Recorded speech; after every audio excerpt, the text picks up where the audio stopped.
Very good morning সকলকে। শ্বশুরবাড়ি প্রথম দিন, আজ সকালবেলা ঘুম থেকে উঠে সকলের জন্য চা করছি আমি। সকলের আবদার নতুন বউয়ের হাতে চা খাবে, তাই সকাল সকাল উঠে চাটা করে নিলাম।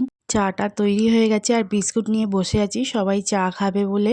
আর চাটা কিন্তু সবাই বলেছে সুন্দর হয়েছে। তারপর চান করে সুন্দর করে সেজেগুজে রয়েছি, নতুন বউ সেজেগুজে এখন কদিন থাকতে হবে। আজ বড় দাদার বড় বৌদি বিবাহবার্ষিকী, তাই ছোট করে পালন করা হচ্ছে। সকলের আবদারে বৌদি সুন্দর করে সেজেগুজে চলে এসেছে। ছোট একটা কেক আনা হয়েছে, সেটাই এখন কাটা হবে। কেক কাটার আগে দাদা বৌদির মালা বদল হলো, সিঁদুর দান হলো, তারপর কেক কাটা হলো। তোমরা পুরোটা দেখতে থাকো আর সঙ্গে থাকো।